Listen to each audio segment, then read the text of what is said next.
Assalamualaikum warahmatullahi wabarakatuh. Di sini kami akan menganalisa kelebihan dan kekurangan dari 5 artikel.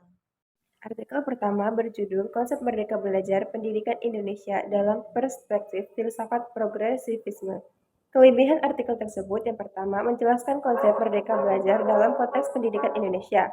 Yang kedua, mengaitkan konsep tersebut dengan prinsip-prinsip filsafat progresivisme.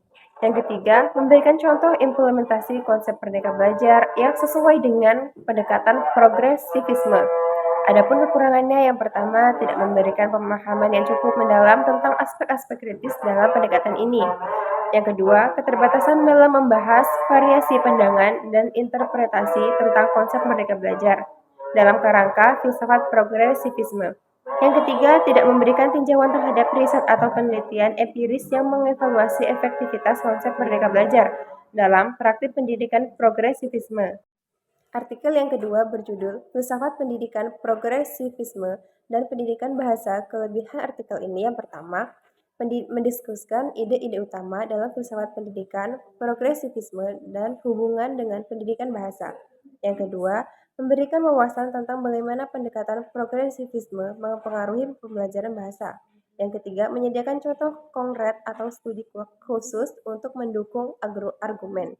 Sementara kekurangannya yang pertama, tidak memberikan perspektif yang seimbang dengan pembahasan kelemahan atau kritik terhadap pendekatan progresivisme dalam pendidikan bahasa.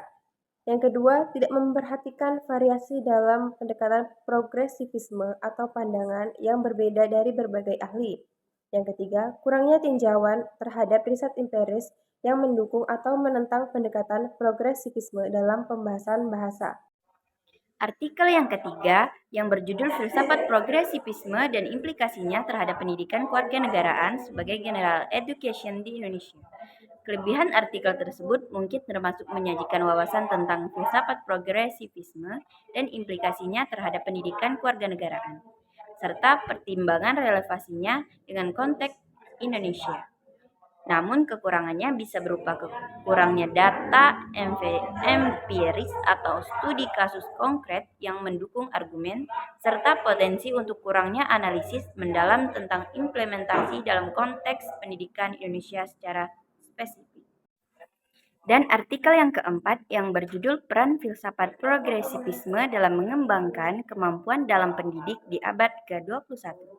Kelebihan dari artikel tersebut mungkin termasuk memberikan wawasan yang mendalam tentang peran filsafat progresivisme dalam pengembangan kemampuan pendidik di abad ke-21, serta menyediakan argumen yang kuat tentang relevansinya dalam konteks pendidikan modern.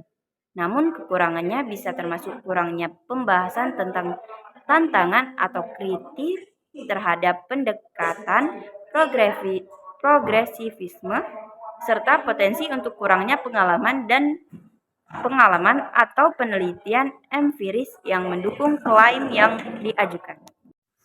Artikel yang kelima tentang penerapan aliran filsafat dalam pendidikan karakter. Dalam artikel tersebut terdapat kelebihan dan kekurangannya. Kelebihan artikel tentang penerapan aliran filsafat progresivisme dalam pendidikan karakter termasuk pendekatan yang proaktif terhadap perkembangan individu, penekanan pada pengalaman langsung, dan penekanan pada pemikiran kritis. Kelebihannya mungkin juga mencakup eksplorasi yang mendalam tentang bagaimana pendekatan progresivisme dapat digunakan untuk mengembangkan karakter individu dalam pendidikan. Artikel tersebut juga bisa menawarkan perspektif baru dan solusi inovatif dalam mengatasi tantangan pendidikan karakter. Namun, kekurangannya bisa termasuk kurangnya pembahasan tentang pendekatan atau filsafat pendidikan lainnya, yang juga relevan dalam konteks pendidikan karakter. Artikel ini juga mungkin kurang menyentuh aspek praktis penerapan konsep progresivisme dalam lingkungan pendidikan yang nyata, mencakup kurangnya fokus pada nilai-nilai tradisional dan mungkin kurangnya struktur dalam pembelajaran. Sekian pembahasan dari kelebihan dan kekurangan materi tentang filsafat pendidikan progresivisme dari kelompok kami. Kami akhiri. Wassalamualaikum warahmatullahi wabarakatuh.